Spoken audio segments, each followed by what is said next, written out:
Oh my gosh. Turn on the lights. Hey everybody, welcome to the Paranormal Portal. I'm your host, Brent Thomas. It's our Hump Day Eve celebration, or Hump Day night celebration, I guess. It's Wednesday.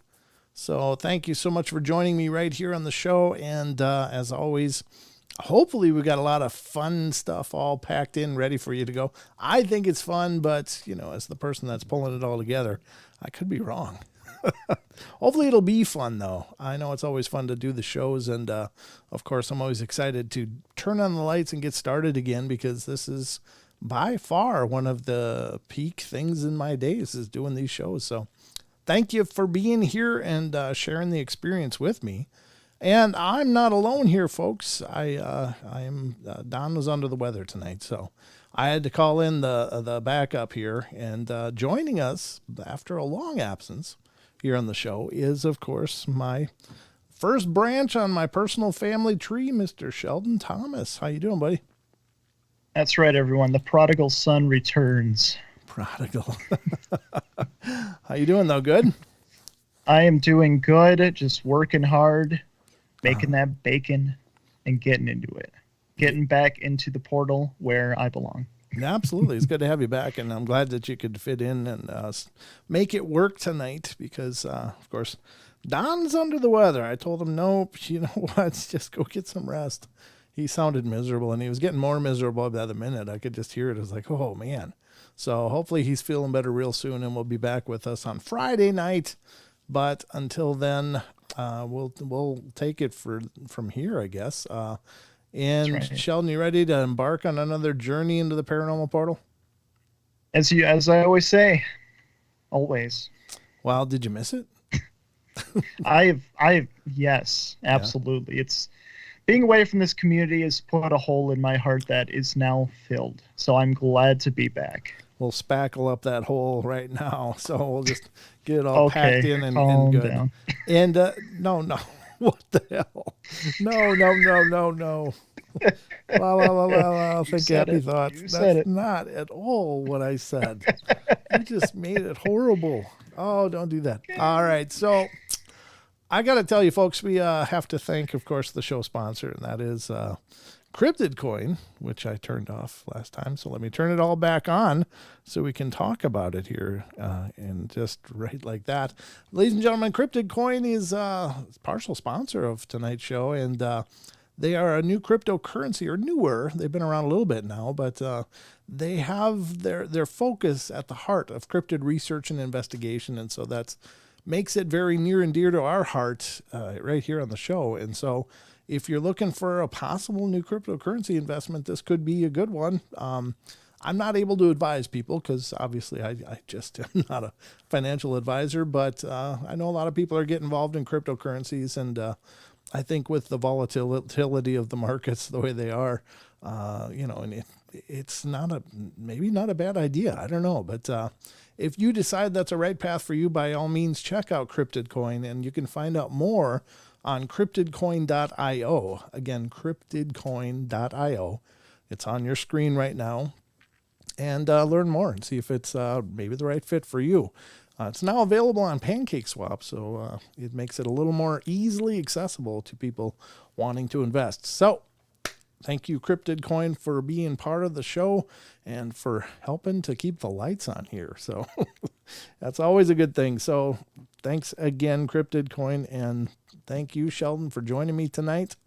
And I think we should do some news. What do you think? Oh, that's the perfect place to start.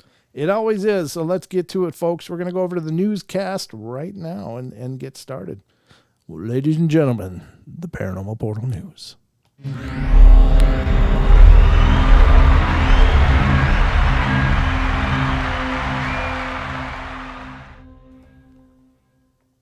This is probably the part you missed the most, huh, Sheldon? Yes, the news, all the paranormal weirdness that's out there in the world. Yes, this is one of the best parts. Oh, Portal Mom's out there, by the way. She said hi. Did you see that? I said hi to her back. Did you? Okay, I just saw it now. I don't get a lot of chance to watch the chat, so Sheldon, of course, will be watching it. Ladies and gentlemen, if you want to be a part of the conversation, just put at Paranormal Portal or at Sheldon Thomas for to get his attention, and he will read your remark on the show. We'll open the phone lines up after the news if you want to call in. That's certainly an option. But tonight on the Paranormal Portal News, I've curated several articles that hopefully will be entertaining and interesting, and you might leave here knowing something you didn't when you came. And so let's take a look at the first offering on the newscast tonight from unexplained-mysteries.com. Let me just say, I love this site. I've been using it for several months or longer here on the show, and I just got to tell you, they do such a phenomenal job, and I hope all of you out there listening and watching are going over and checking out the site and checking out other articles that we don't cover. There's just literally thousands of articles on this site dealing with lots of strangeness, not just paranormal, but they also cover technology, astrology, astronomy, so many other things. Not astrology, astronomy. I don't know if they do astrology or not, but I'm a Sagittarius. Okay, good for you. I don't know enough about any of that, but at any rate, it's a great site for some really cool articles, and they're really kind of pint-sized, which is really perfect for our use here on the show. So definitely support them. They do a phenomenal job, and we're just thrilled to use some of these articles for our newscast. I got bit on the knuckle by a freaking mosquito, and it's just itchier than hell. Oh, those little bastards. Oh, all right. Yeah, they can die. I would have no problem genociding that. No, that's the one thing I don't have any hesitation in swatting and removing from the earth. All right, unexplained-mysteries.com's first article tonight is pieces from real-life Goonies shipwreck was found off Oregon coast. I don't know if it's really the Goonies shipwreck, but maybe it is. It says timbers from the 17th century Spanish galleon Santo Cristo de Burgos has been discovered after 300 years. The famed vessel, which became the inspiration behind the shipwreck in the 80s movie classic The Goonies, had been sailing from the Philippines to Mexico in 1693 when it vanished without a trace. Man, they were way off course if they were aiming for Mexico. Wow. That's some questionable driving there. It says exactly what happened to the ship would remain a mystery for centuries, but now it has been revealed that the marine archaeologists have recovered timbers believed to be from the vessel, which were discovered in sea caves on the coast of Oregon by local fishermen. Wow, that's almost prophetic because, of course, the shipwreck was in a sea cave on the coast of Oregon from the movie Goonies. Prophecy. Yeah, exactly. Now kept at the Columbia River Maritime Museum, the timbers have provided clues as to the construction of the vessel of the time.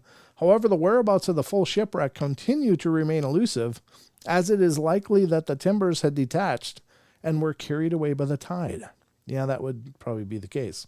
The story of the Santo Cristo de Burgos, or Burgos, however you pronounce that, and its lost treasure have endured for centuries, with reports from the 19th century indicating that it may have wrecked near Neacani Mountain, wherever that is.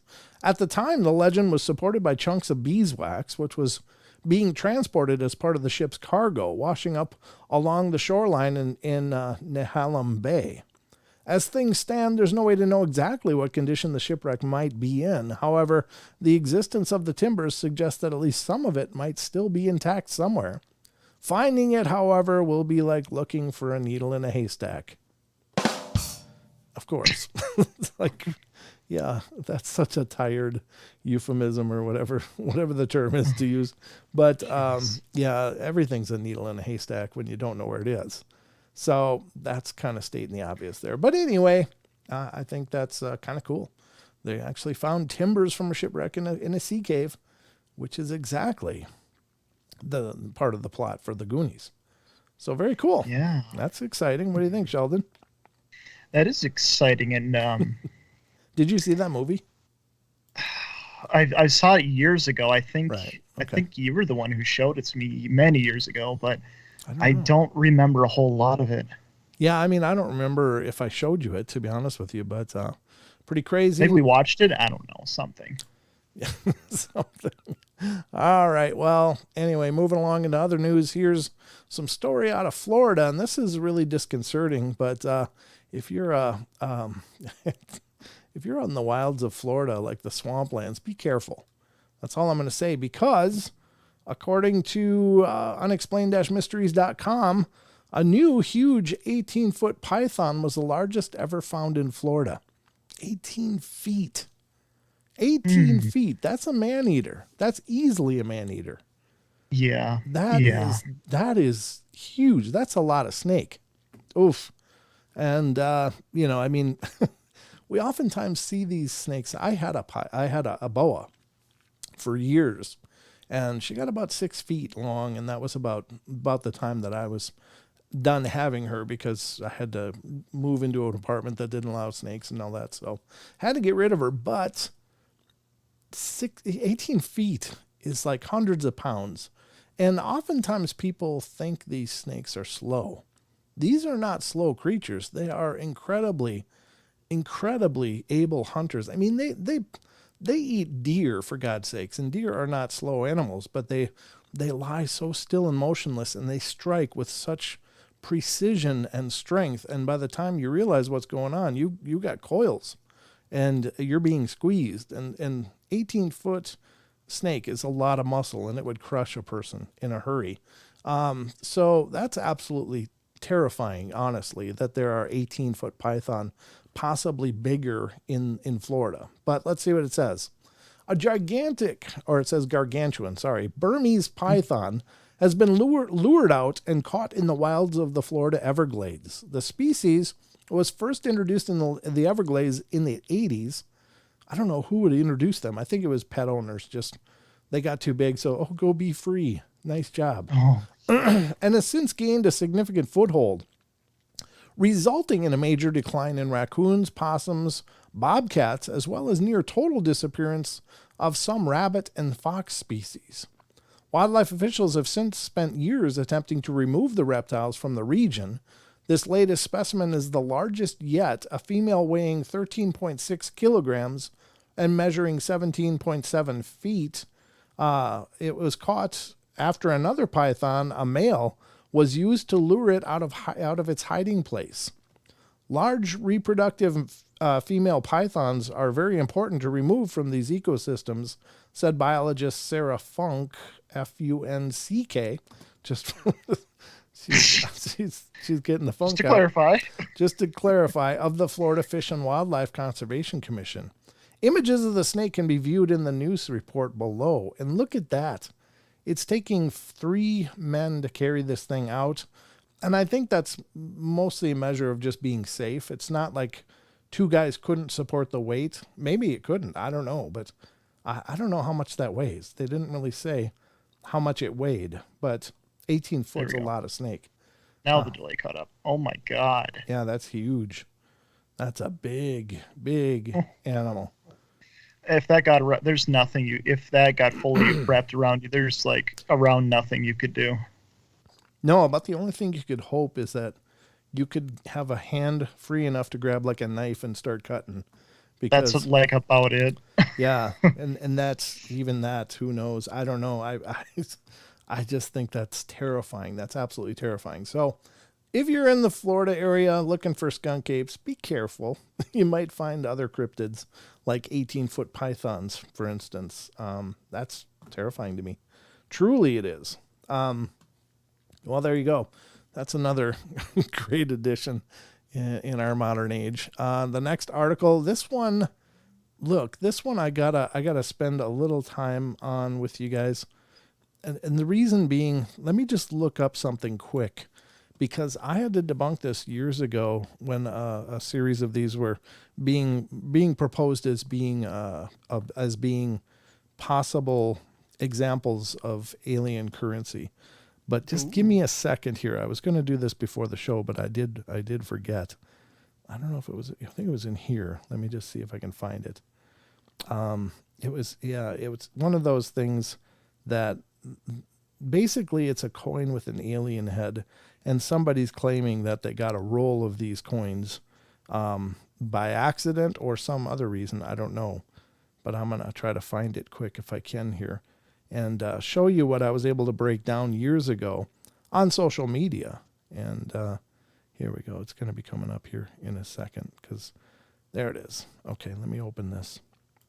First, I'll read you the article, and then we'll talk about the actual image that I put together about this. But the article is from unexplained-mysteries.com. Man discovers weird alien coin in a roll of quarters. And there you have it. It's dated 1937 of all things too, which is extra weird. But a coin hobbyist has posted a photograph of a coin which features the face of an extraterrestrial. And I was inspecting a large bag of quarter rolls, opening them one by one to look for older pieces with a high silver content, he told Newsweek. In one of the rolls, I was immediately startled by an odd coin featuring the bust of an extraterrestrial. It stood out in stark contrast to the bust of Washington present on other coins.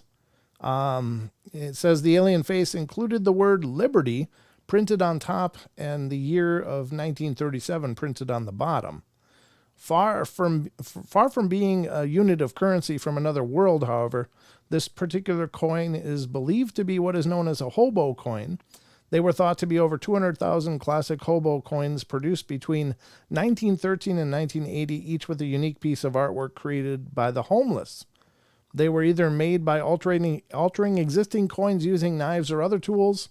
The identity of the artist who made this particular example, however, remains a mystery.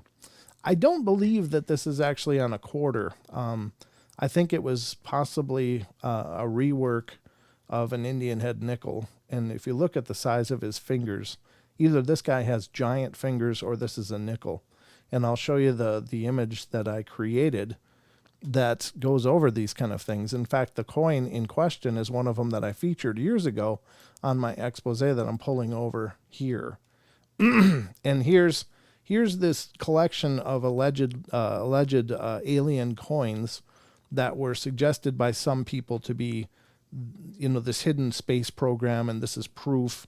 And several of them, I was able to see that this is an old Indian head nickel, and you can see that it was used in a couple of examples because the word liberty is over here. The dates for the minting is about right. And in the back of an Indian head nickel was a buffalo, which you can see was made into a UFO kind of thing. And so this is what I think it's important, is this stuff floats out there and people are like, oh, this could be proof. But no, this is just I don't know about the hobo coins. That's the first I've heard of it, but I did collect coins for a number of years and was able to recognize several of these just from known coins. And so that I'm familiar with. And not that I was an avid collector, but what do you think, Sheldon? Oh, Matthew Learned was saying hobo aliens. Maybe the aliens we get are hobos. Yeah, maybe they were kicked out of their own place. Yeah, that could be. Maybe they wanted to invent their own coinage. But anyway, I thought that was interesting. And whenever you see these things floating around, it's like, oh no. There's enough hoaxes out there as it is. And then when things like this surface, so I don't buy that it was in a roll of quarters. I think this is a nickel.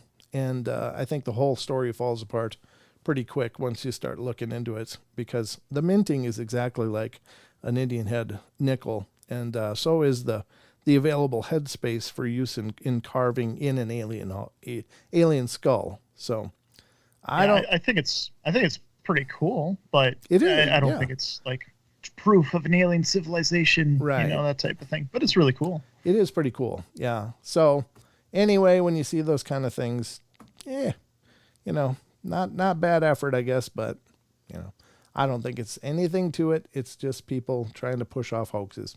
So I think this coin is misrepresented anyway, because I don't think that is a quarter, first of all. And if you look at his fingerprint next to it, a quarter, your fingerprint wouldn't be so huge unless this is Andre the Giant. I mean, literally, you need to have a huge hand. So I think this is a nickel. And the nickels now are the same dimensions they were then. So anyway, it's great art craftsmanship. I think they did a hell of a job. But yeah, it's just not real. It's just not real. Yeah. So I was kind of proud of that. Well done. Good job. Thanks. Yep, I appreciate it. Let me just close that. There we go. Pretty good art, though. I mean, when you think about it, you're crafting something on a really small scale, so it's pretty skillful. I think so. Yeah. I mean, it is. It's really pretty well done. But I'm trying to close that, and now it's just frozen. Anyway, love my computer. Time for an upgrade, Sheldon. I agree. I need more tabs. Gotta get on my level. Yeah. Quit rubbing it in. Couldn't even find that graphic card for under $2,000 for a long time. Yeah. You're coming out with more. Don't worry. I know. All right. Next up is another nature story. Not only did they find big snakes, but in Cambodia, according to unexplained-mysteries.com, they caught the world's largest recorded freshwater fish was caught in Cambodia. And this is a gargantuan stingray. And there is a freshwater stingrays around the world. So that, I mean, instantly you think of stingray and you think, oh, that's ocean. Well, no, there's freshwater ones as well. So the gargantuan stingray, which was caught in the Mekong River, has set a new world record, measuring a whopping 13 feet from the tail to snout, and weighing at nearly 300 kilograms, nearly a third of a ton. This absolutely massive fish was caught by local fishermen to the south of Stung Treng. Footage recorded of the catch shows an enormous creature which resembles a huge gray disc, being viewed by a crowd of locals who had gathered to witness the spectacle for themselves. The animal was kept alive on a semi-submerged tarp at the edge of the river while it was carefully weighed and measured before being released once the process was complete. That's cool. So they released it. I'm surprised because usually when fish are caught, they're caught because they need to be consumed. It was also tagged with an electronic tracking device so the scientists can keep an eye on it. When you see a fish of this size, especially in freshwater, it's hard to comprehend. So I think all of our team was stunned, said Zeb Hogan, leader of Wonders of the Mekong. Locals have nicknamed the stingray Borami, meaning full moon. Oh, that's cool. Yeah, it's a big animal. There's no question. 13 feet, though. That's a huge fish. God. Yeah, that's a big one, huh? Is it paranormal? Not really, but is it normal? Definitely not normal. So it is by definition paranormal. All right, let's go to the next one. What? Never mind. You continue. What? Did you just say it was like, is it paranormal? No. Is it normal? No. So that makes it paranormal. Yeah, I'm kind of. It's not paranormal in the traditional sense, but it's definitely not normal, which does qualify as paranormal. I see what you're It's not a ghost. It's not really a cryptid, but it's like the granddaddy of all stingrays, I guess, in the fresh water. All right. Next up comes something more from the paleontology department. And this I thought was interesting because I guess it gives us a little insight into our ancestors long, long ago. And this is from unexplained-mysteries.com, brings us new evidence of early campfires date back 1 million years. Okay, so oftentimes we're led to believe that there was just basically these hominoids or hominins running around that were somehow very primitive ancestors of ours.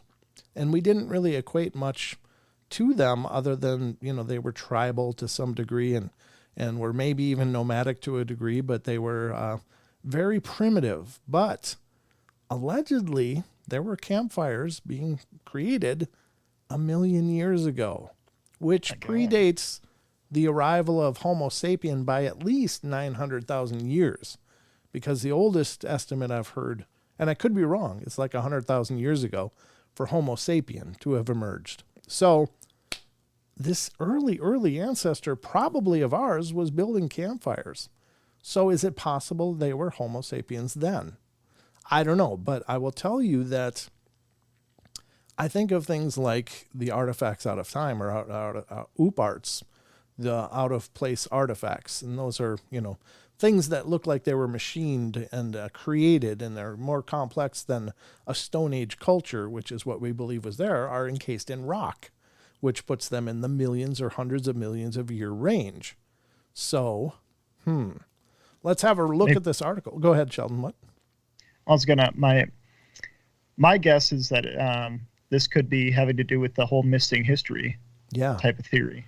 Absolutely. Yeah. I mean, like there's this static kind of canned history that we've been taught. And I think it's just basically based around supposition. Like, well, you know what? We found stuff up to, 15,000 years ago. So that must be the emergence of people.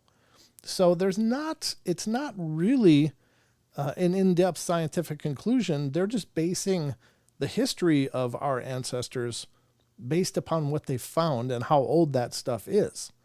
But it's kind of like it's like you're looking at a sliver of information from that time period. Like it's if finding 10,000 years from now, people, as far as our civilization goes, they find one book, right? Well, and then they're guessing around it. Yeah, exactly. Somehow miraculously surviving.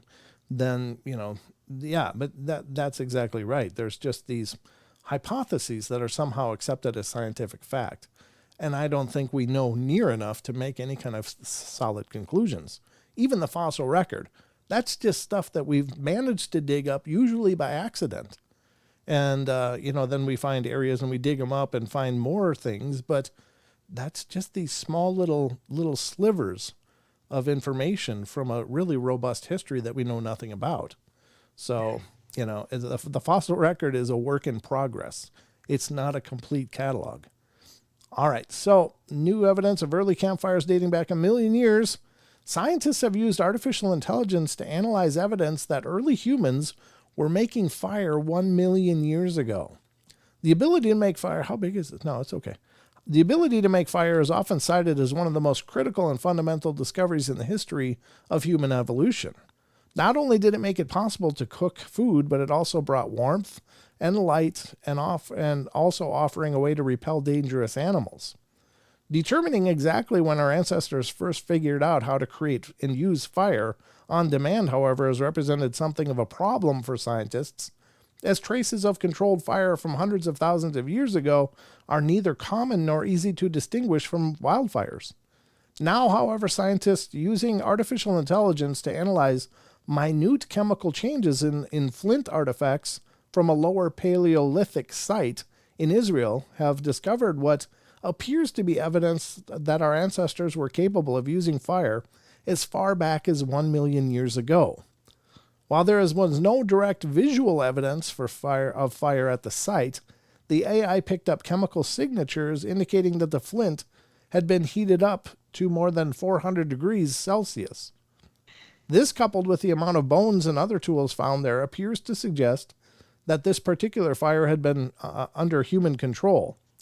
While it's still early, it's still early days for the research. Conducting a similar analysis on other stone tools could help to provide a clearer picture of exactly when our ancestors first started using fire.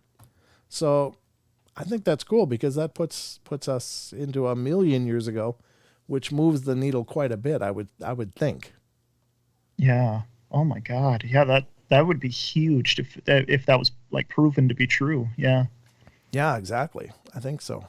So very cool. We'll see what comes of it, if anything more, but I thought that was a pretty awesome, unveiling in the histories, in accepted histories. And last up on the newscast is this article, which I think is pretty interesting because it comes from Mars.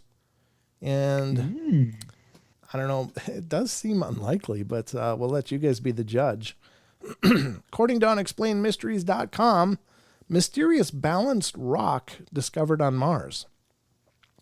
NASA's Perseverance rover has photographed a small rock balanced precariously on top of a larger rock.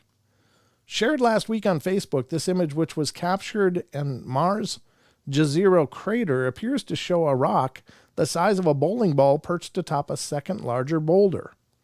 The discovery has ignited some heated debate among social media users who have been attempting to work out exactly how the rock managed to end up so precariously balanced on an uninhabited planet where eons of strong wind would surely have dislodged it by now. The region, known as Hogwallow Flats, is thought to be home to rocks over 3.6 billion years old.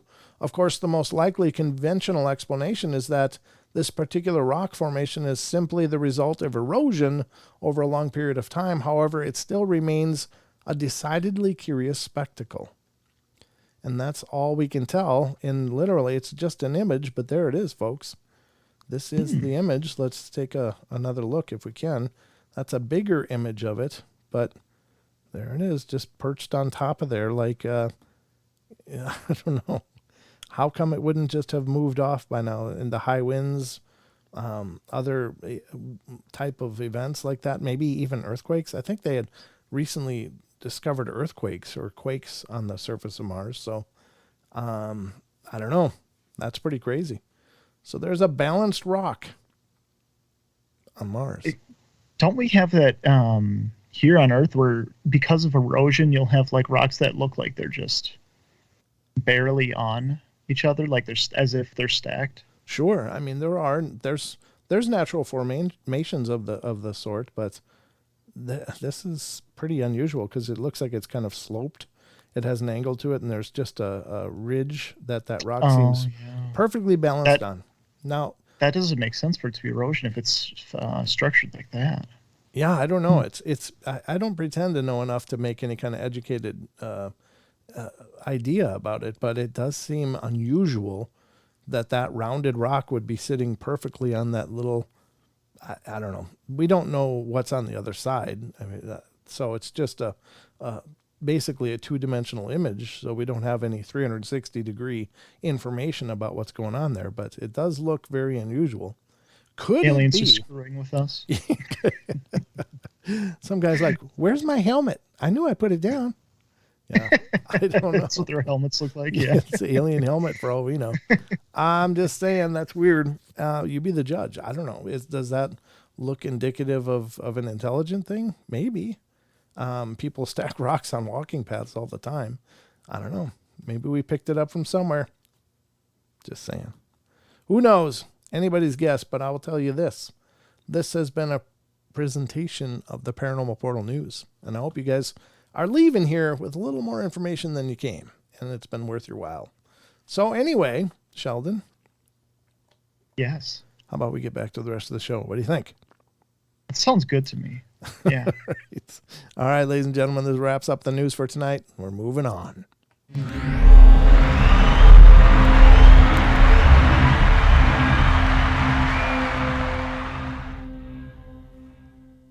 How about that? I should probably go to a different screen now, huh? There we are. Now we're live and back at it. That was a presentation of the news, ladies and gentlemen. Even Wes says that we're the most trusted news. You darn right we are. We are for sure. Did you see that news thing he put together? Maybe not. Maybe not. Okay. All right. Well, according to Wes, we are, because he made a whole news presentation about us, about our news. So it's one heck of a deal. All right. Welcome everybody back to the rest of the show. And I was just going to open up the chat so I can kind of see what's going on. I'm also going to pin the phone number, as you can see underneath my name, this nice bar here that is courtesy of Mr. Wes Germer, by the way, along with animated things going on. It's really cool. He's beautiful. He said yours is still in a work in progress. So, but we got to get you to come on the show more often. Yeah, Wes, come on over. No, I was talking to you, Sheldon. Oh. I mean, that is true as well. Wes is welcome in as well, but I mean, if he's going to put in all the work to do a rocker on the bottom for you, or a lower third, they're called, then by God, you should show up and use it. Absolutely, I agree. I mean, we have to add another broadcast day just so we can make it so you can come on more often. Yeah, you could do that. Well, we'll think about it. Or at least I'll think about it. Yeah. All right. What the hell am I doing now? I forgot. Oh, yeah. I was talking about the phone. I was talking about the phone number. If you want to call in and be a part of the discussion, you can. I'll pin the call-in number here in the chat as well. Call in. And the number is 720-923-0500. And that's the number to call in if you choose to. And that'll get you in talking to Sheldon and I. And let's pin the message. There we go. Now it's pinned in the chat. It should pop up there momentarily. There it is on my screen. Yeah, we would love to hear your stories and experiences. Absolutely. So you can call in and be a part of the discussion if you so wish to. We got a bunch of things we're going to talk about tonight. I've got a whole host of things I've pulled up. And, of course, any comments or conversation you guys want to have, again, in the chat. If you don't want to call in, just in the chat, make it so people can see it. Sheldon can see it. Just, at the very least, do it in all capitals. But I will see it then. Maggie, did Brent say an extra day? Yes. Thank you, Maggie. That's very sweet. But at least make it capital letters, but at the very least you can do the @ signed and do Sheldon Thomas or Paranormal Portal, and hopefully one of the two of us will see them and we can talk about whatever your comment is. And that's always an option. So first off, I didn't want to talk about that first off. There's a few things I want to talk about first off. Which one I'm going to start with? Well, maybe we will start with this one. This is from a New York Post article, and it's dated May 5th of 2018. And I guess this is very old news now, but I thought it was interesting. Apparently, the New York Post in 2018 finally heard that people believe Bigfoot's hanging out in New Jersey. And oftentimes you hear New Jersey, and instantly you think of Jersey, go park the car. That kind of stuff. But it's not just a metropolis. There's the Pine Barrens are a famous spread of hundreds and hundreds of acres of this beautiful, pristine forests. And in there, of course, many people have heard of the Jersey Devil, but also it's been known, especially according to our friend Mr. Eric Spinner of Squatch Talks. He was talking about how he investigates there regularly and has had some pretty wild things happen. So there are Bigfoot in Jersey, ladies and gentlemen, even though it doesn't seem like the place you'd think they would be. There's a lot of habitat that's absolutely available to the Bigfoot and would seem to be supportive of that possibility. So I'm going to read this article from the New York Post.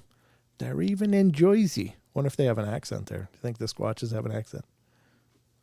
They're like, forget about it. That's a great question. Quit busting my chops, huh? No, maybe. I'm just saying. It is samurai speech. It's Jersey speech. Yeah.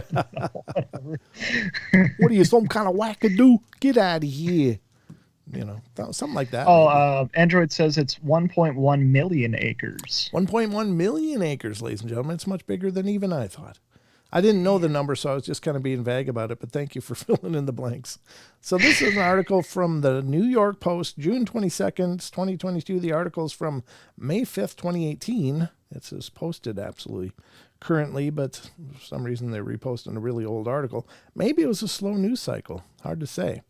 Let's check it out. Now people think Bigfoot is hanging out in New Jersey, and this is an article by Laura, get the name, Italiano. Wow. Laura Italiano. That's pretty wild. It's perfect.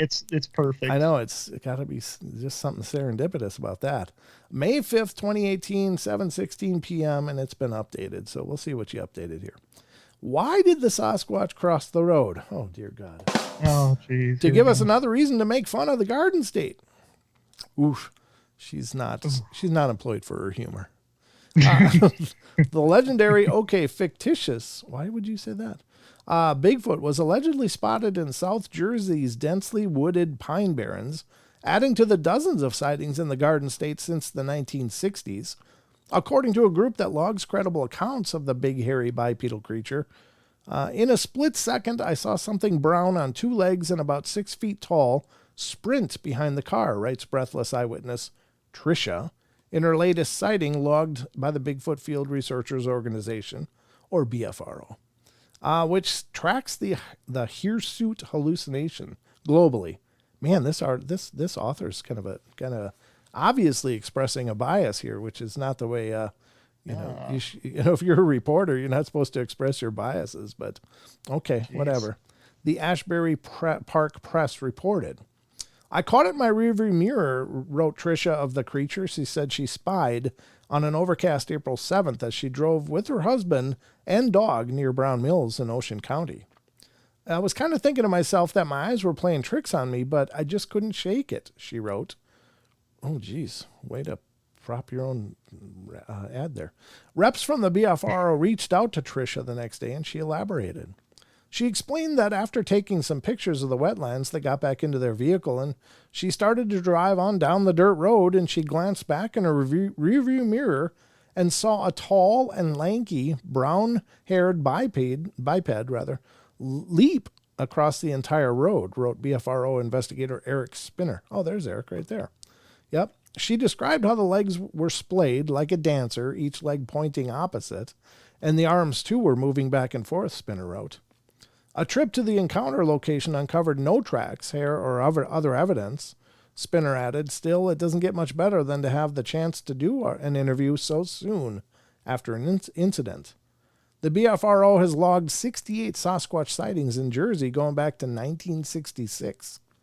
There have been more in New York. The group has logged 105, but Bigfoot hasn't been seen in the Empire State in a good half dozen years. That's not true, but anyway. California holds the record for Bigfoot sightings with the BFRO logging 437. Now, again, this is drawing an assumption based on obviously the assumption of the reporter is that this person doesn't believe at all in this. And so you're already, at a disadvantage when you try to interview with someone like that, because they obviously have their mind made up long before doing the article. But this also is relying only on a body of reports that were made. Now, if you think about, and especially Sasquatch sightings, Dogman sightings, etc., I believe that it's 80, 90, 95%, maybe more, of people that have these encounters will never tell anybody. They'll never report it. They don't want to be known as the person that saw Bigfoot. They don't want even that information out there. And I think a lot of people just can't even reconcile it for themselves. So how would you go out from there and create a report? So I think the amount of activity is way, way, way, way more. But, and it's not like everybody knows about the BFRO or other reporting sites. So that information is not like household information, not like, hey, my heater's out, I should call a service guy. Everybody knows that. If your toilet won't flush, you call a plumber. I mean, those kind of things are known. But what do you do when you see a Bigfoot? Well, if you want to tell somebody, who do you tell? You call the cops, and they're going to be like, well, good for you. All right, free the line. But other than that, I know the perfect place they can call. Call the Paranormal Portal. That's right. Is that what you're saying? They can call us, sure, but I'm not recording, an archive of sightings. So we love to talk to witnesses, of course, and that's always awesome. But I think there's so many encounters that will never be heard of. It's funny, even on the BFRO, when you look at some of the sightings, and we've gone over it on the show, a lot of the sightings were 20, 30, 40 years ago. But people finally decided to come forward and talk about it. And I think that speaks a lot to the fact that it's okay now. It's a lot safer to talk about now because you're not going to be labeled an idiot or, some kind of special person, or delusional. Whereas in the past, that definitely wasn't the case. People didn't feel safe talking about it. They didn't feel like there was there was even a platform to do it. And I think it was like the BFRO, of course, Sasquatch Chronicles, and other such efforts have made it so much more accessible and okay for people. And that, and even things like conferences that go on regionally, the Bigfoot festivals where people come in and talk and people share their stories and things that they've experienced. Those are great for expanding the narrative and allowing people to talk and to feel like they can. So I don't know. I mean, hell, look at aliens. I mean, how long ago was it more socially acceptable to even talk about that? And how long would you say? Probably, honestly, I mean, certainly there have been those that have been okay to talk about it forever. I mean, there's been people reporting that kind of stuff forever. But, as far as what made it okay was probably one of the big things was the Tic Tac videos that came out from the Navy. It was like finally there was an official admission that there's something in the skies we don't know. And so I think for a lot of people that became the part when it was like, oh, I can talk about it. Even the Navy's got stuff on tape that they didn't know what it was. So that makes it okay. And so I think for a lot of people, that was the moment, that was a transitional moment when a lot of people that may have been scoffing and mocking that whole idea, it silenced a lot of it. I think it really did. You know what I mean? Well, yeah, because you don't want to be known as that crazy person, as far as like the non-believers and people who doubt things like that. Right, but I mean, I think it was the moment that it became okay was when there was finally an admission on a very official level from the United States Navy. That was the point when people are like, okay, well, even the government saw this stuff, so I'm going to talk about it. And I think that'll help really move the needle forward in a lot of ways because there can be a dialogue. Android says, most of the sightings on BFRO being over 20 years old makes me worry population is dwindling. But Eric Spinner says they aren't following up on reports as much as some areas. Yeah, that's always a possibility as well. I mean, I don't know. That's a good point. I think that what is the impact of our more modern habitation doing to these things? I don't know. I think it may be displacing and pushing them around, and it may be causing them to, have problems, but it also may help them to live a lot easier because we're a wasteful society. So they can probably learn to dumpster dive and do pretty good. But, there's lots of reports of them digging in dumpsters. Oh yeah, I think we've read some of those actually. Yeah, here and there they come up. Farm says, Pharmacy Seeds Network says, I can't agree. It was already on fire before they did that. They were just trying to save face at this point, in my honest opinion. Do you mean which the UFO thing? Yeah, you could be.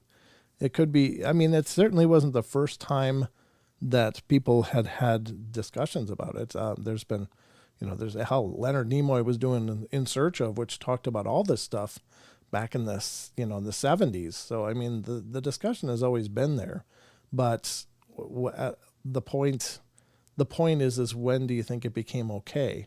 And I think for a lot of people that was a transition point. Before that, you would get, well, we're going to go over to Jim, who's talking to Phil, the local, guy over there that says he saw strange light. It was like a scoffing dismissal. It was like the comedic release in the newscast. And I think that those videos and the proclamation that, hey, the Navy doesn't know what these are, really brought a lot of more credibility to the discussion. I think that was probably one of the transitional moments. And I'm not saying that people didn't talk about it before. Of course they did, but I'm just talking about the general consensus at large. And I might be wrong, but in my eyes, that was where it really changed. And it became more like, oh, well, there's things out there we don't know about, which is funny because, claims of all this stuff is as old as time, really.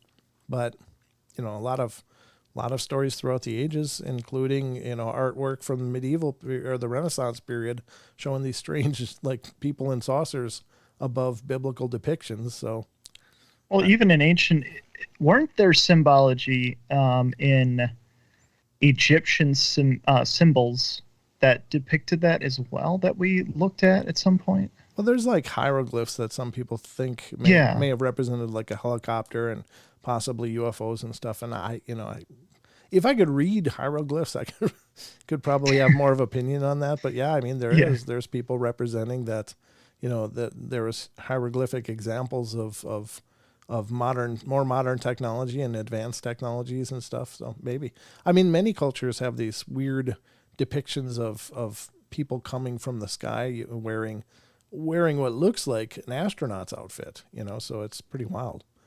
But anyway, I don't know. Anybody's guess. Just some food for thought, folks. Is there more to it? Yeah, I think. But I think that there's so much that doesn't get reported, doesn't get discussed. And because a lot of the people having these encounters, they didn't ask for it. They're not out there looking for it. And something like this happens, like you see a Bigfoot on the road, it's like, well, okay, I'm not talking about that ever. Because they, again, they can't come to terms with it themselves. So how are they going to have a dialogue or report it somewhere? Even when you listen to the famous 911 call out of Washington State that Wes uses on his opening, it's like you can hear in that guy's voice like he's really troubled. And I don't know much about the guy other than I know he had activity for days leading up to that, including his dog being killed. But the famous 911 call, I don't know if you've heard it, Sheldon, but it's the guy is really like worked up. It's something huge is going on. And let me see if I can find that quick. Is it the one where the guy's on like a radio show or whatever, and he's talking about how some about the government being involved? No. Oh, okay, it's a different one. But it's a great example of somebody seeing something that I don't know the backstory. Maybe the guy knew exactly what he was seeing. I have heard suggestions that he did, but he didn't want to say that on the 911 call. But anyway, let me see if I can find it. Pharmacy Seeds Network, while you're looking, says yes, but the value of the BFRO data presents is the least of what's going on, and therefore, and good conservative database of reports without going into all the weird phenomenon. Sure. Yep. Let's see. That's 150. No, this isn't it. Hold on. I'm sorry. I'm still trying to find it. It's pretty amazing. I know. I believe Wes knows the. No, that's. No. Come on. Why am I getting all these weird? I shouldn't start. I should see Bigfoot 911 call. Come on. I can find it. This is when I need Don. You can do it. Don's good at catching these things. No. I'm not. You're not. Well, I'm sure you can find things too.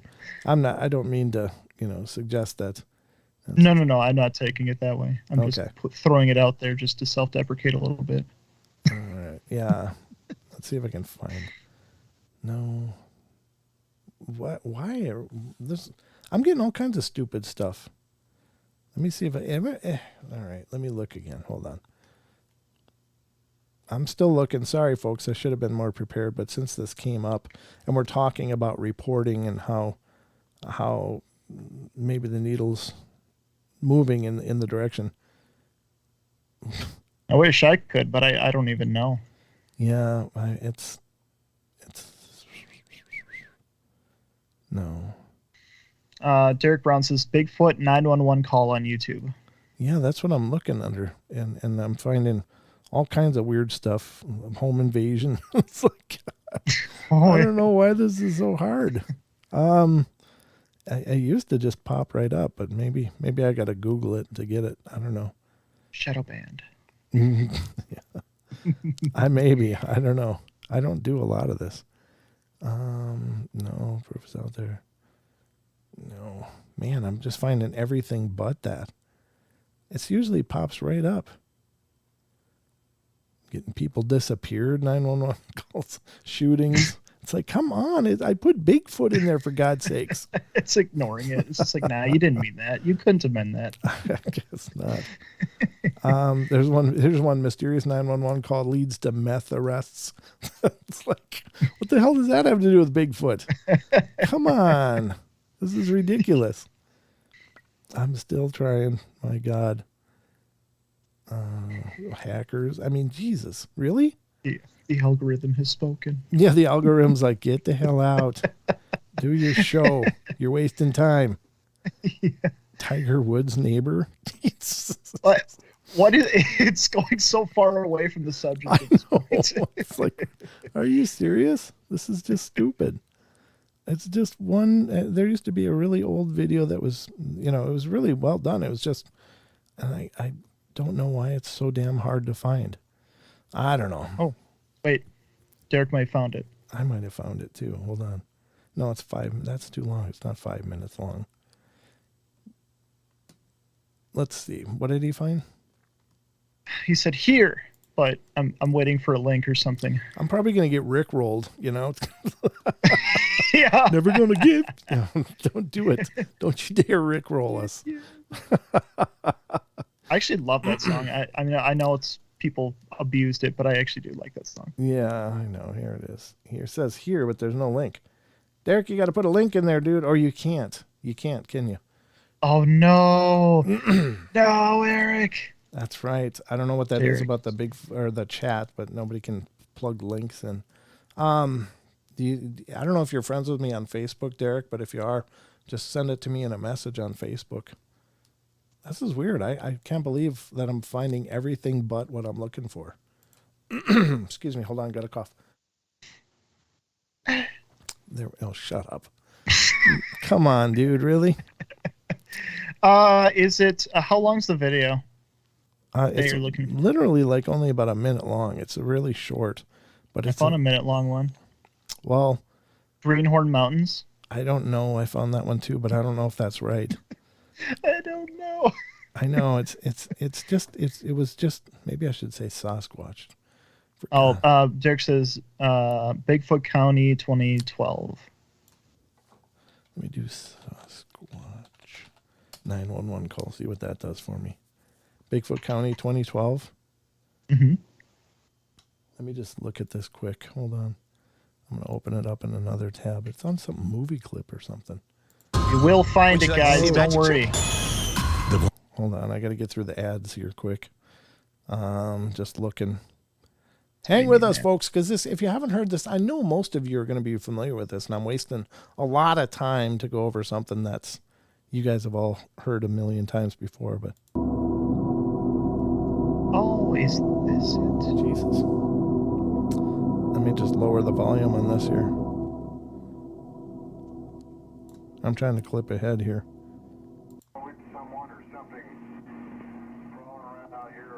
Yeah, this is the one. Okay. All right. Let me just pause this. I wish that damn sound effect wasn't in there. But let me just get to the first part of the call here. All right. Hold on.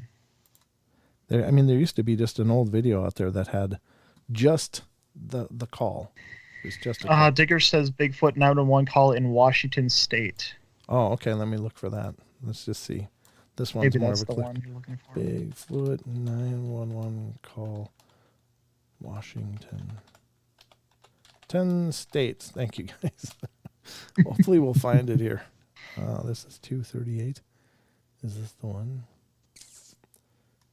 No, that's the same thing I just opened up. How long is that anyway? Minute 50. No, just back to the other crap again.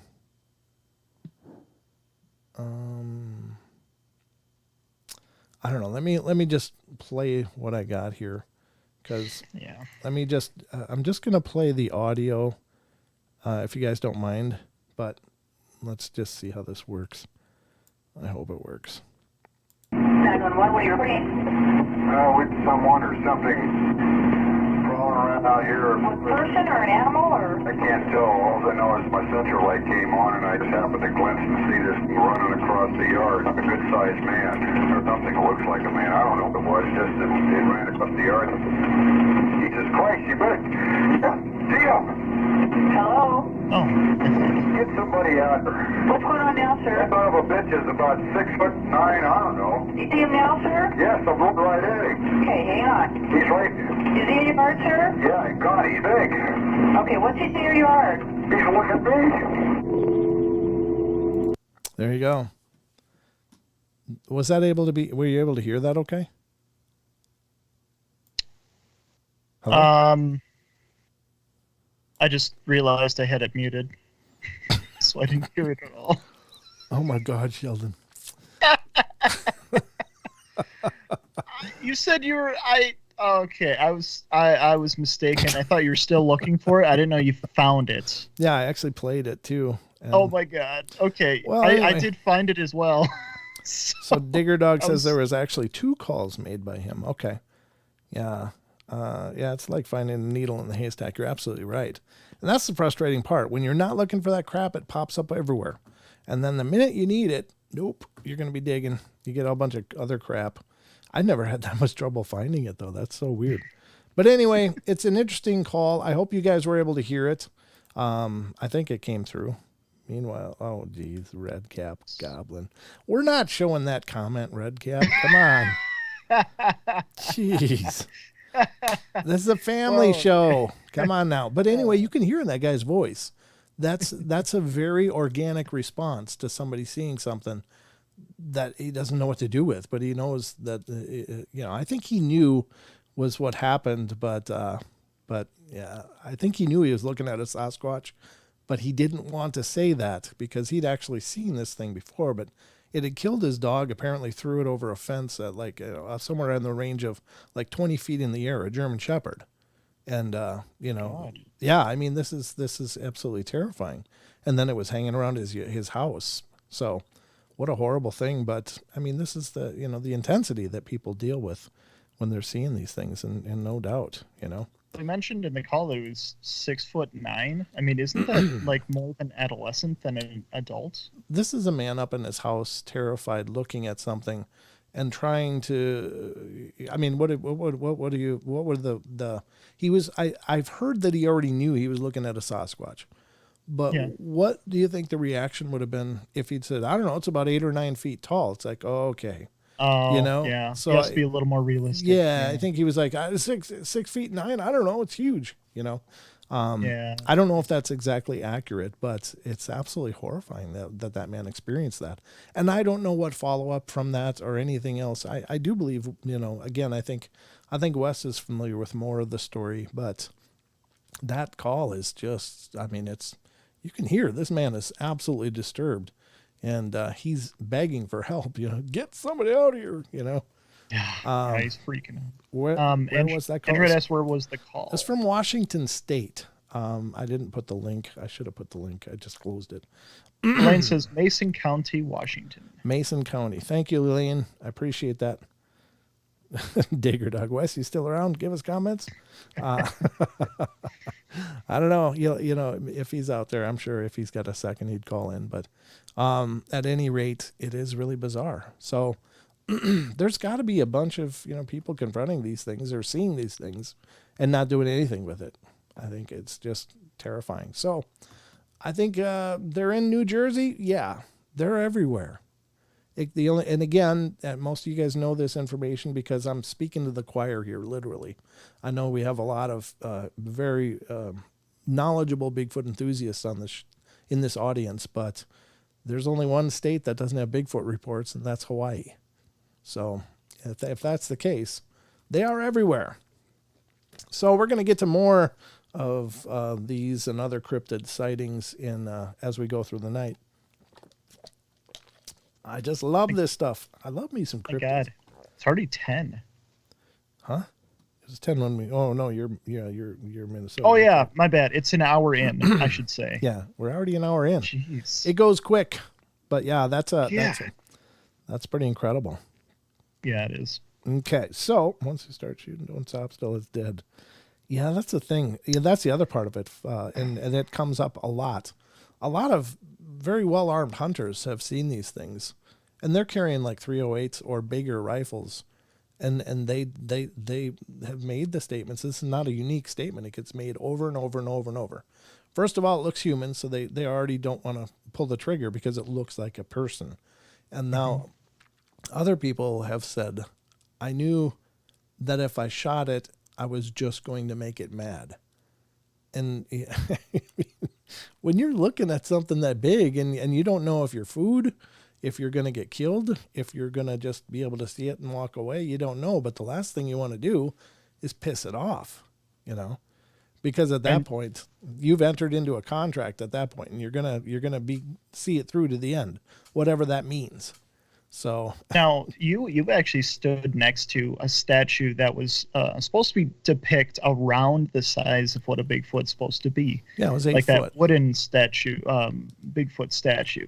Yeah. Even if you were handling a large rifle like that, do you think seeing it in person like that, do you think you could even? I just don't think I would unless my life was absolutely in danger. I mean, if it was coming or trying to hurt me or someone I love or care about or anybody really, that's about the only reason that I would ever do that. I mean, just seeing one, if you're seeing it, it's already made a choice that it's going to let you see it, because these things are not, I mean, they are so adept at their environment.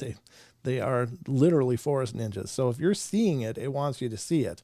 And at that point, I couldn't imagine like trying to escalate that situation. If it's already 8 feet or bigger or anything, even if it's my same height, I wouldn't, because you're looking at something that is so powerful and so capable of shredding you. I mean, a chimpanzee could pull any man's arms right off of their body. That's a chimp, and they're like 3 feet big or 4 feet. This is something that's way bigger and a lot stronger. So if you know that a chimpanzee, I was watching a video where a guy, he had a little chimp, and it was like an adolescent chimpanzee.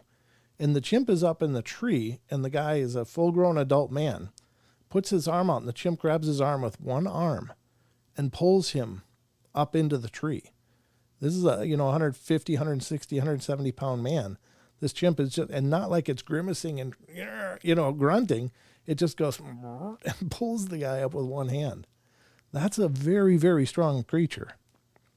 So if you're looking at something that's 4 times as big and a lot bigger, I mean, it'll shred you. Paranormal There's Portal. also, go ahead. I shot at a black bear when I was 12 with just a 22. Luckily, I missed it and scared it away. Yeah, no kidding. And black bears generally are generally very skittish of people anyway. A lot of times they will just run away. Because I guess they're hunted regularly, so they've learned to become afraid of people. But yeah, I mean, if you'd hit it with a 22, oh my God, it may have continued to run away, because I imagine it would sting. And they're already freaked out by people, but imagine something that gets pissed and wants to hurt you. Oof. I mean, plus the stories of Bigfoot's not being alone. Like there's one, and then you hear some things going on around you. It's like in that situation, I think the last thing you want to do is fire a shot, because if you hit one of them, the other two are coming after you. You're done. It's over. Well, yeah. Honestly, mercy's your best option that they give you. Absolutely. You're seeing one that you're not seeing the other ones, and you can almost count on the fact that they're there. They're just watching. So yeah, that's another good point. Yeah, that's a great. And the other story of the man folded in half. Yeah, that's a tragic story, but it sounds like the guy kind of pulled that into a reality, because he took a shot at one and hit it. There was apparently blood and tracks up on the ridge, so he did take a shot at one, but he didn't live to regret it, because that was game over. So at any rate, creepy. There's a couple of stories that I want to get to as well. This is one I thought was very interesting, and this is from Quora. And the question is, why hasn't anyone found a body of a Bigfoot? And this is a question that happens all the time. And I thought this guy did a pretty good job answering it. His name is Jeff Cox. He's a long-term researcher and student of the Bigfoot phenomena. And I think he did a really comprehensive answer to this. Sorry. Had to reposition. But it says, why hasn't anyone found a body of a Bigfoot? Before I begin, it's vital that the reader understands that Sasquatch creatures are extremely rare. While they appear to inhabit some places all year and other places when passing through, and living in others only occasionally, nobody knows for absolute sure where a family or an individual may live, or when they come and go. They look for evidence of their presence and listens for sounds and search databases and ask around for witnesses. Most people who go out looking for them rarely find them. Others seem to be quite skilled or lucky at nailing down a home range accurately. So as you read the info below, please keep in mind how low their population is and how rare it is to encounter one. Why hasn't anybody found a Bigfoot body? The answer is fourfold. Think of any thickly wooded or rugged rocky area. The vast majority of humans usually stick to trails or areas that are dry, flat, and easy to get to and navigate around. They tend to avoid any place that is wet or steep or dark or seemingly dangerous or spiderwebby or thorny or thickly foliaged. And when you really think about it, people only visit around 30% of the available landscape. Now, in comparison, consider that Sasquatch creatures have been dealing with humans for thousands of years. Experience has taught them through the ages that people will walk through that area, but definitely not that area. And they will walk or climb up an incline, but would never go up that way. And he's being figurative. As a result of this knowledge, they tend to easily avoid us by staying and traveling through the 70% of the landscape that we avoid, like the plague. When they sense that death is near, it is believed that they merely climb up to a higher elevation and curl up in some some area they know for a fact that humans will never walk through. That's quite a supposition on his part, but I suppose it's possible. Secondly, in areas where Bigfoot reside, other animals reside as well. All sorts of predators and prey animals will feed off of carcasses. Bears, wolves, coyote, mountain lions, and bobcats and hawks and vultures and many others will feed off a dead carcass. And that's not even to mention the insects and rodents and animals like porcupines that love gnawing on bones to dust. During this process, after weeks or months or years, their bones will be scattered and eaten and eventually leaving no evidence behind that a body even existed. Most wildlife researchers will tell you that even after working in the woods for 20 years, they rarely, if ever, encounter a bear or mountain lion or bobcat carcass. And that's because they hide to die and their carcass is dealt with by nature. It's not really surprising to anyone who knows how nature works why nobody ever simply finds a Bigfoot body lying around. Note, experts, especially anthropologists and biologists, will freely tell you that they've known for a long time that the USA is a lousy place to try and recover remains from the last 10,000 years. Something about the soil type and the climate here tends to result in a fast decay and disappearance of animal carcasses. This is likely why nobody has ever recovered gorilla or chimpanzee remains in their jungles of choice. It is suspected by a number of Sasquatch researchers that, like many early humans, it's at least possible that Sasquatch bury their dead. If the Bigfoot book Enoch, the author states that he was allowed to watch a Bigfoot burial. In that witness account, the guy says that a deep hole was dug. The body, I believe a child, was lowered into the ground, and then a decent-sized tree was planted right over the body, and that is their usual MO. Then there could be thousands of trees scattered about that were each fertilized by a Bigfoot body. Wow. I'm not familiar with that book. If any of you have read the Enoch book, that sounds very interesting. I don't know anything about it other than I've seen the title before, but I had no idea there was such apparently information in there, or at least this person's take on it. But anyway, lastly, there are several witnesses out there that state that they have seen Bigfoot killing and eating other Bigfoot creatures, and additionally, there is a large amount of evidence suggesting that sick, injured, or old and weak and starving Bigfoot will kidnap, kill, and eat humans. If that is true, they'd surely eat other Bigfoot. 2 experienced Bigfooters were setting up sound recording equipment a few years ago, I believe in Mississippi. They were like 50 feet apart when a huge Bigfoot stepped out from behind a tree, grabbed one of them, twisted his head sharply to kill him, slung him over his shoulder, then proceeded to walk off. His unarmed partner was literally stunned and frozen in shock. Well, before the creature could get very far, his intended lunch woke up. The man pulled his .44 Magnum from his holster, placed the barrel blindly against the creature, and pulled the trigger point blank.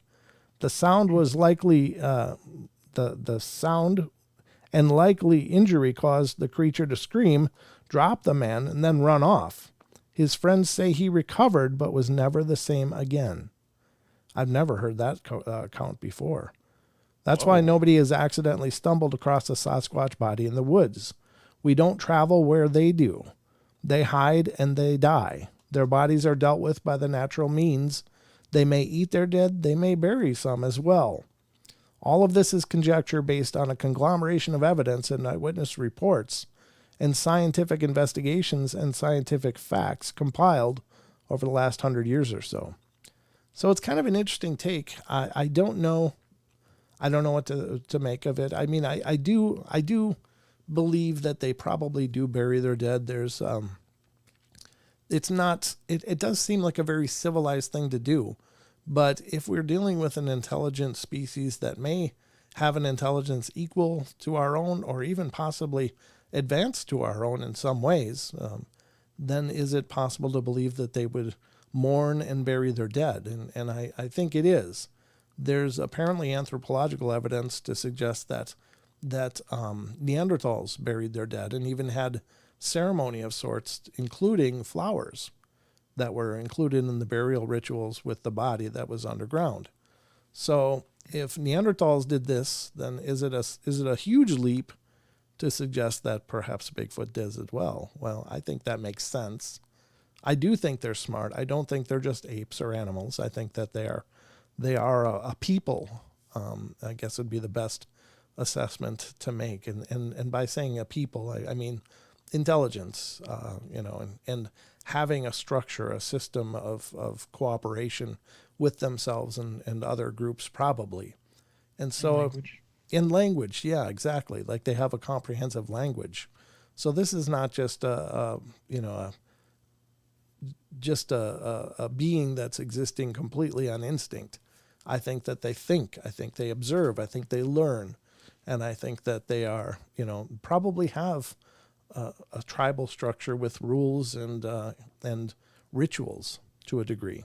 So, I mean, even just looking at the way that they hunt, they seem to have a pretty dynamic form of communication, both verbal, audible, and just with knocks and clacks and any number of different things. Whistles are part of their alleged vocabulary. The samurai chatter, which does seem, according to some, seems to have very complex phonemes and things and structure to it. So it's more like maybe dolphins have a comprehensive language as well.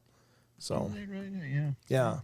So I don't know, but again, I thought that was interesting because he comes at it from a few directions, and it's anybody's guess. I don't think that they probably die alone, though. I don't think that they do. I think that it is possible that there are solitary Bigfoot out there, but I think if they are, they would do that. They would go somewhere where their remains wouldn't be disturbed and pass on peacefully or painfully. I don't know. I mean, I'm just guessing here. It's all speculative. There's no way to know any of this, but I think it's a very interesting take on it. You have any thoughts, Sheldon? No, I thought it was. I mean, it's one of those things that's hard to know. We can't know, but if it's true of what he says, then it would make sense. I mean, if they're intelligent, of course, they'd want to avoid us because they know if we find a body, we're going to come searching and looking for more, especially if they're on the more rare side or more on nearing the extinct side, or if they're endangered or wherever their population is. So I mean, those things would make sense if they're true, but yeah, I mean, I guess the only thing that I would say is it's even an accidental find would be interesting to see. Yeah, I mean, just stumbling upon one. Yeah, I think it would be interesting, but I think it would also be terrifying because you're wondering, oh, where's the rest of them? Are they coming to get it? Am I right there? Am I going to be? Am I going to have a problem standing here by this body? True. Yeah, because if you're found, then yeah. Ooh. The other consideration is that I have heard reports of, I think it was from a Native American First Nations lady. She's older, but she claims that she was out and happened to see a Bigfoot, and she was out foraging or something and happened to see a Bigfoot walking along like a logging path, like a dusty trail through the forest. And she said that it was dragging a cedar branch behind it, like it was actively covering up its tracks by dragging the cedar branch behind it. So this is obviously an intelligent response as well. I mean, this isn't just like wolves and fox and any other animal indigenous to the areas. They don't think anything about their tracks. They don't think about it at all. They go through a place, they've been through it. That's it. But this is a being that takes very careful consideration for the fact that they seem to know that we track them, and we try to track them. So it's dragging a branch to, obscure its own tracks. So obviously they don't want to be found. And if this is indeed an intelligent response that they've chosen to do, then I guess burying their dead is only natural too, because they just don't want to leave any telltale signs behind. It seems to be very careful. Who knows? Maybe they even, like you were saying, maybe they do consume their dead. I mean, that would be, if you use the bones and everything like that, use every part of the body, it would hide evidence of their existence, I suppose. Yeah, I mean, and that's speculative as well. I mean, do they eat their dead? Yeah. I've heard that too, but I don't know. I guess it's hard to know. Yeah, it's hard to know. But I guess all of those considerations are valid for sure. So I thought that was an interesting take. Yeah. I'm just looking for the next thing that I was going to read. Okay. No. Oh, Aggravated says that don't explain the tracks disappearing in snow. Huh? Who said that? Aggravated Progressive. Oh, yeah. Well, I don't know that they do disappear in the snow. Maybe they do try to obscure them from time to time unless they're pushed. I think that the thing is perhaps they can travel pretty well through trees and stuff, like maybe they can literally kind of, orangutan it through the branches or something. And I don't know that that's true. I've heard stories. Some person was like startled on one. They were like riding their bike or something and ran into one by the road, and they got knocked down and looked up and it was looked down and saw the feet, and suddenly the feet were coming off the ground, and the person realized that it had grabbed a branch and was pulling itself off the ground, and then proceeded to, like, Tarzan, from branch to branch into the forest. The other thing is they seem to perhaps utilize things to walk on, like logs or other rocks, anything they can. There's been many trackways discovered that seem to lead up to a certain point and then stop. But those points, well, not exclusively. There's some that just stop in the middle of nowhere. And those are mysterious as hell because nobody knows what's going on. They just stop. So are they smart enough to backtrack a bunch and then, grab a tree and go off to a different way? Maybe. But there was one that we had talked about on a show where the trackway went to a point and then there was a bunch of logs and stuff. And they thought, well, maybe it got up on the logs and walked on the logs through this area. And sure enough, they were able to find a footprint here and there through this area, but it became clear that this thing was, using the logs to walk through as much as it could. When it ran out, it went down into the ground. So and again, I don't pretend to be any kind of expert at all on any of this, but I think about it all the time because I think this stuff is so interesting. I'm very, very, very, very, very fascinated by the Bigfoot phenomena. Yeah. I mean, I am very, very interested in it because there seems to be some being out there that is perhaps, appear to us in some ways. Maybe even more advanced than us than we know. Perhaps they do mind speak. Perhaps they do phase out. I mean, perhaps there's so much to this phenomena that we just don't understand, which means these are something of a huge mystery and not just a relic hominid wandering around somehow staying hidden. I mean, that's certainly plausible and possible too, but all these different reports come in of different behaviors than what you would expect. And those are the ones that really make you scratch your head like, what the hell's going on here? I mean, what do you mean it disappeared? I had a guy call into the show and he's like, I was watching it when he was a teenager. He's watching it in a grassy field and it came out, it was able to observe it. It was like knee-high grass and he saw it walking, but then he looked down and realized there was no bottom half to it. It was just kind of there, and then it just phased out completely and was gone. And could he have been telling me a story? Sure, absolutely.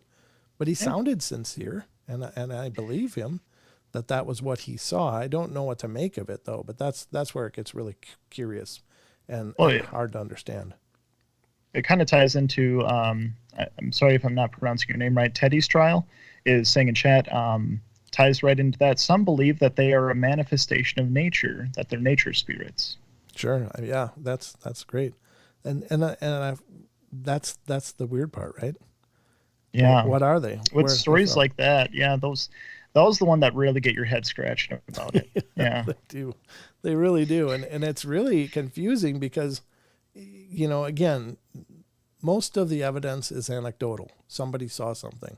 And so they told people what they saw. I mean, that's 90% of the evidence. Now, there is concrete evidence as well as far as tracks and castings and hair tissue samples.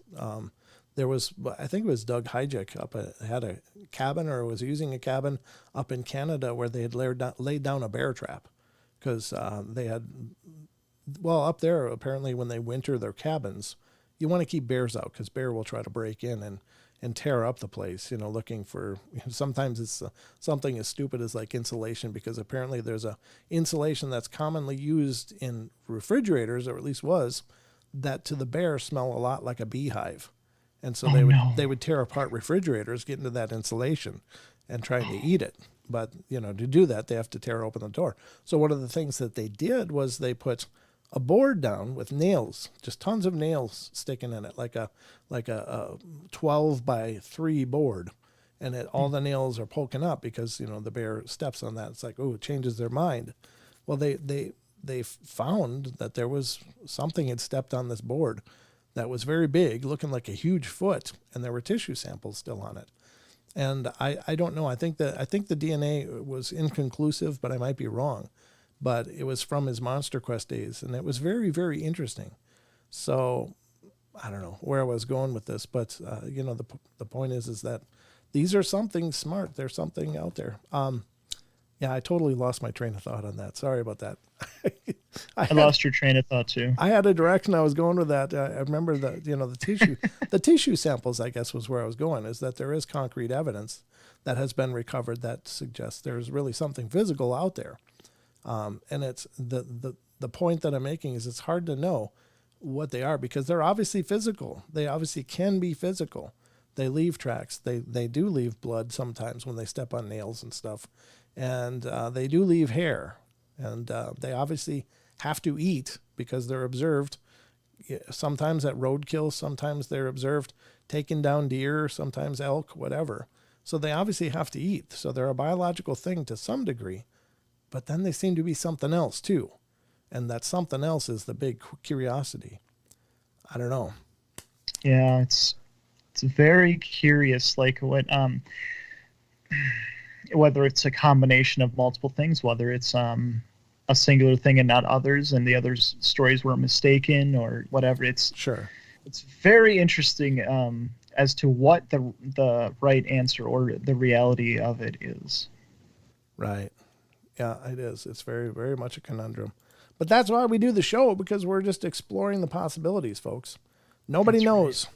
But I want to go to Sasquatch Chronicles now for a couple of stories from the blog, and these are kind of interesting. The second one's kind of short. The first one's not. Neither of the two are really long, but it's from the Sasquatch Chronicles blog. And again, ladies and gentlemen, I know I keep repeating it, but I really want people to understand that, Sasquatch Chronicles is an amazing podcast, but it's a lot more too. And if you go over to SasquatchChronicles.com, you can find this whole host of other things that other shows are posted, other articles, and also submissions that people write in. And some of these are they're all fascinating. So it's a great repository if you're interested in the subject, because there's a lot of information that Wes posts every day that's worth, checking out. It's not just a podcast. So this is the first one. Chat. I'm sorry? Oh. Just said linked it in the chat if you want to check it out. Oh, sure. Yeah. This is linked it 3 times. Nice job. Yeah, All right. So this is the first article on Sasquatch Chronicles blog. This is from June 20th, so it's very new. And it is speaking a language I could not understand. A listener writes, I was partway up a densely forested mountain in Northern California near Mendocino,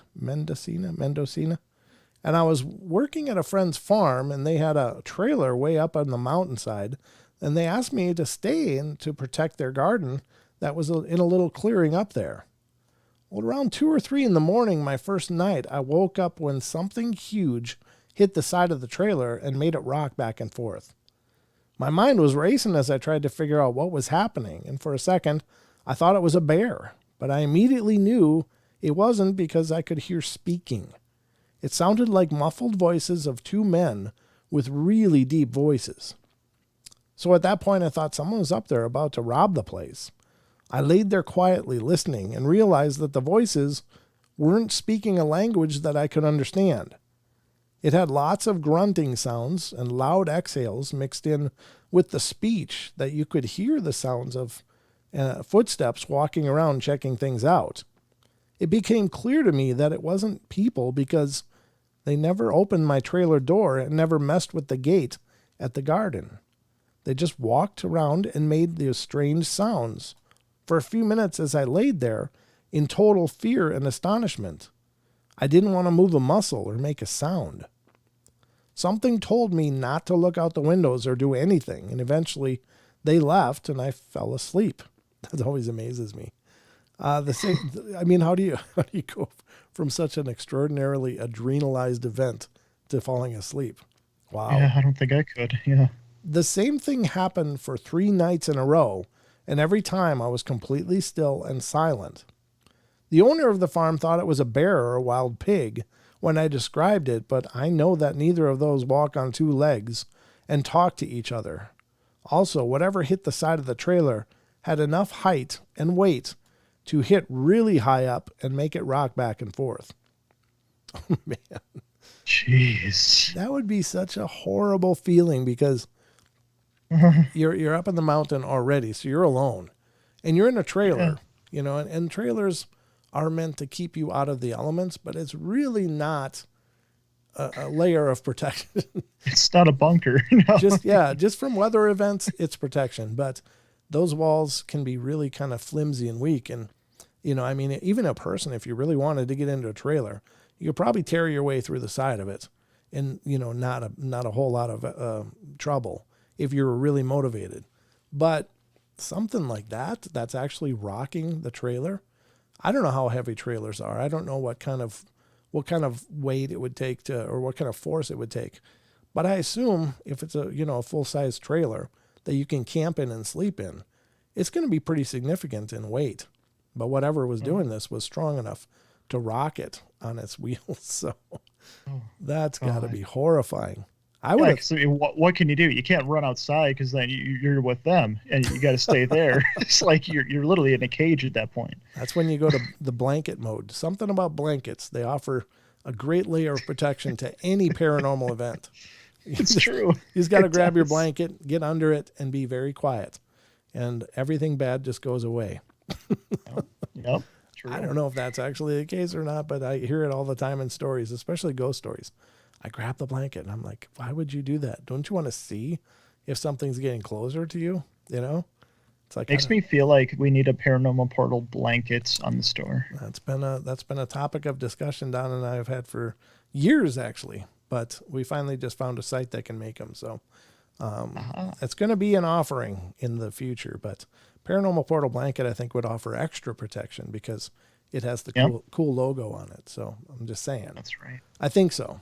So you have to let me know in the chat if you think a Paranormal Portal blanket would be cool. Like, seriously. Because we can actually make it happen. Yes. Maggie says yes. Oh, very cool. Aggravated says great idea. Yeah. Yep. We've been talking about it forever. So probably be the traditional logo with the Paranormal Portal across it. But thank you guys for your input. I think that's great. It would be cool. So this is a great first article. Again, special thanks to Wes for letting us use these and talk about them on the show. I think that's horrible. Horrifying, though, to be in that situation. Oh, God, yeah. I mean, you're just alone. You're just alone with whatever. And it's not just one, but two. You know? Yeah, there's one of you and there's two of whatever the hell's doing that. And you know it's strong enough to rock a trailer on the ground. So, man, that's freaky. What do you think what would the motivation be? I think they're curious. I really think these things are extraordinarily curious to see what people are doing. You know, let's freak them out. Yeah, let's knock them around. See what they do. But no, I think you're right, though. I mean, we're probably really like scary but fascinating at the same time to them, I would think. Well, I don't think they're really too scared of us. I think they're hiding. Well, they're hiding, but that's, I think, a preservation to them, not because we're such a risk, but I just think they just feel like we're not good for them to have around, you know? Oh, I see what you mean. We tend to butcher the world around us to meet our own comforts, you know? Mm-hmm. And I'm not trying to hug trees here right now, but I do think that, you know, we've lost the ability to live in balance and with our surroundings. We pave it, we put grass on it, and we mow regularly, and we have these cute little plants and bushes and stuff that we keep cutting, and you know, it's just very sterile. But that's just me. People like their manicured lawns and stuff, and I don't blame them if you're in a town and stuff. But I think the pristine wilderness is awesome the way it is. What did I miss? The Pharmacy Seeds Network. We eat pigs in a blanket. Sasquatch eat humans in a blanket. I always call the campers tent tacos. Oh, God. Because the tent tacos go out and all kinds of things come in. Extra crunchy, yeah. Yeah, I mean, you know, I'd rather be in a trailer than a tent, though. Oh, my God. So many stories of people being in tents. I mean, that's just a thin layer of fabric between you and whatever's going on outside of there. So a trailer would be a much better option, don't get me wrong. But really, when you think about it, something that big and strong, a trailer is not going to really protect you, even from a bear. If a bear really wanted to get in, it would shred a trailer. Yeah. But I feel like you've read a story before where there was someone camping out in their tent, and it was like literally dragged like 20 feet like in one direction. Sure, yeah, that sounds familiar. I know I've talked to a lot of people. I've talked to a person. And this hasn't been on the show, but I talked to him in person. He was from Minnesota, and he went out with Tom Seawood, and he said he was laying there, and Tom was fast asleep next to him, and all of a sudden, the tent wall came in, and it was like a big hand, and it wrapped around his head. It's like squeezing it, and then it went away, and he was like, "Oh my God, I couldn't breathe. I was frozen," and I was what do you do? So the Squatch is like, you know, reaching in to feel what's going on. Yeah, what's in there? Oh, that's just imagine a hand the size of a large dinner plate coming towards you just with a little thin layer of fabric over it and wrapping its fingers around your skull. I mean, oh, I can't imagine. That would be horrifying. Ooh. Yeah, I talked to him in person. His name was Andre. He was a really great guy, but I met him actually last year at Medellin Falls. And he was telling me that story. He's like, I said, I never saw one, but I was camping with Tom. Tom Seawood, of course, has been on the show. He's a researcher in First Nations from the Cluckwok tribe, and I think I pronounced that right. And he's been on the show a few times, especially the podcast, and shared a bunch of his stories. But he was camping with Tom, and that's when it came out. And I was like, oh, my God. That would change my love of camping in a hurry. But I will say, it touched it, it explored, it checked it out, and then it left, you know? Wow. So, I mean, obviously, they don't go out of their way to hurt people. They just seem to be curious. Squeeze a little too hard, and there you go. Yeah, exactly. Don't sneeze while you squeeze. Yeah, yeah, that would be it. So, yeah, very wild, very wild. Oh, yeah, Tom Seawood was on my channel, too. Yeah, there you go. Tom's a good guy. Way to self-promote, farm. I see what you did there. All right. So anyway, let's move on to the next report from Sasquatch Chronicles. And this is another one. This one's even shorter. And it's, I just wanted to get out of there. Seems to be a pretty common thread when people are encountering Sasquatch. Says, from June 20th, I just wanted to get out of there. A listener writes, I was on a trail near Mount Hood right after the snow melts this spring. At one point in the trail, there was an area that I could go for about 50 yards down a steep bank to get some nice rocks on the river. Okay. And I went down to sit on the rocks and enjoy the sunshine and the sound of the river. As I was sitting there, I kept getting a funny feeling and kept turning around to look at the forest behind me. I didn't know why, as I had that feeling, but it was really visceral, so I decided to go back to the trail and move on. As soon as I got back to the trail, there was one huge fresh footprint in the trail that wasn't there before. The sight of the footprint made me freeze. My hair stood on its ends, and my whole body felt almost electric. I could clearly see the impression of 5 toes sunk about 2 inches into the dirt trail. I started to take a picture with my phone, but my whole body was telling me to get moving. I started walking further down the trail, but after about 1 minute, I thought, why am I going further down this trail? I decided to go back to my car and call it a day. I walked about 2 miles back to my car, and along the way, I saw a few more footprints. Some of them were the same bit print, and some looked like the footprint of a 4 or 5 foot tall child with bare feet. I didn't want to stop to take pictures. I just wanted to get out of there. Yeah, that's the thing. A lot of people are really adamant about, why didn't you get a picture? Why didn't you get a picture? It's like, could you possibly understand what it's like to feel hunted? Because I think that's the common thread for people when they're being stalked. And I don't think the Bigfoot or Sasquatch are trying to be menacing. Maybe they are. Maybe they're trying to be menacing because they don't want you there either. But it's not like they're going out of their way to hurt you. But I think people feel like they're being hunted. They feel the weight of the eyes on them from somewhere. They don't know where. They might catch sounds, twig snapping. They might have things thrown at them. It's like, well, why don't you get out your camera and take some pictures? It's like, I don't know, because I would imagine these people are not sure that they're going to be able to get out of there, is what comes to my mind. Like they feel like they are being hunted. And so it's like, the bear was charging, why didn't you get a selfie? It's like, really? You know? Yeah, I mean, fight or flight kicks in, and most, I mean, I would imagine every time for Bigfoot, it's going to be flight. So your instinct is get out of there, not, oh yeah, I'm gonna ignore that and take a picture right now. No, it's get out. We got to go now. It's it's like it's our instinct to do that. Yeah, When we're terrified. It's rooted in our primal instincts. It's like, nope, get away. Yeah. And maybe that's some genetic memory. Maybe there's some part of us that remembers, having a lot of conflict through the ages with these things, and we just know that you don't go out of your way to agitate the big huge monster, and I don't really believe that they're monsters. Again, I think that they have the ability to take us out whenever they choose. They just don't choose that, and I think that speaks volumes. Yeah, Digger Dog brings up a good point on that. Is you're in danger when you don't hear them.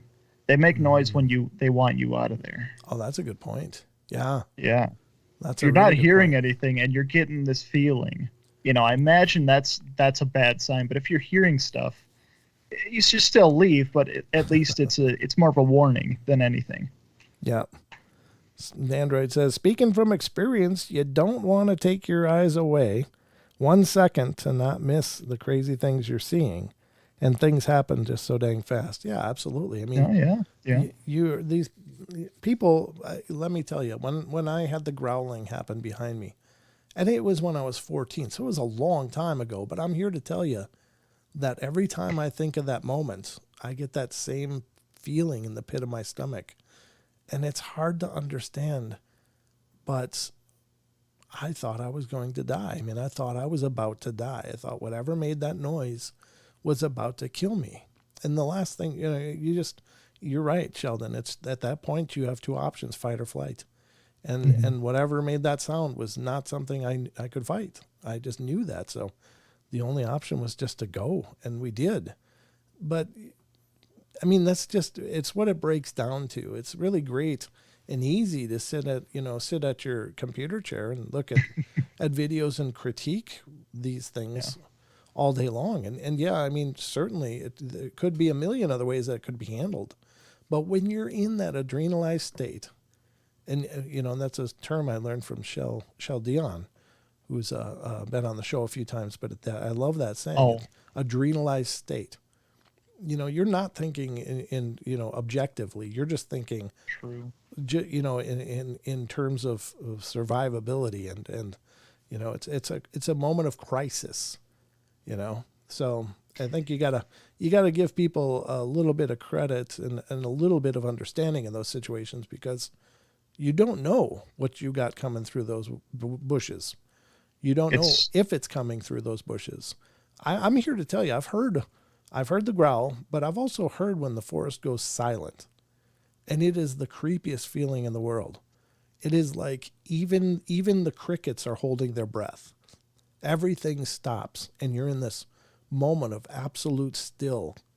And it's not a comfortable silence at all. It's horribly uncomfortable. And you just start rejoicing when that first cricket starts chirping and the first tree frog in the distance starts croaking again. It's like, okay, good. Because it's like you're holding your breath too. And again, I didn't know why the forest went quiet. I don't know. In that situation, this was only, about 7 or 8 years ago, but the forest just went dead. And it was like, what's going on? I didn't know. I never saw anything, never even heard anything, but something made everything go absolutely quiet and still. And it was very, very intimidating. But that must have been bone chilling. It is, and especially up here in these forests. Those ones. Yeah. I mean, there's mountain lion up here. There's grizzly bear. There's black bear. There's, any number of things that might want to kill people. And and that's the things that I believe there are Sasquatch up here too. So could it have been that? Sure, it could have been. I didn't see anything though. I didn't hear anything. The terror was what I wasn't hearing, and that was the normal noises that you expect to hear. So it's very, very harsh. It's also another thing to remember that when you're truly terrified and you're in this fight or flight instinct mode, it's not like an easy thing to just calm down and think rationally. I mean, recently I've been looking a lot at diving accident disappearances and whatnot. Just underwater? Late at night going through what? Underwater? Yeah, like the underwater diving. Okay. And like sometimes these situations will be, they're literally just 20 feet under the water inside of the entrance of a cave, but they kicked up so much dust and debris that, you know, they can't even see 1 feet in front of them, and they panic. Sure. And they just they panic because they don't have control of the situation anymore. They're freaked out, and they've literally died 20 feet under the water when really all they had to go was backwards, and it was so logical. But because you're so panicked, you can't think logically anymore. Yeah, and especially in that situation where you don't have the usual metrics, like, you know, even gravity underwater is like, well, what is up? At that point, you don't know if you're suddenly upside down or what's going on. Yeah. Mm-hmm. Did you guys know Jack Osborne bought a house in northern Idaho a year or two ago?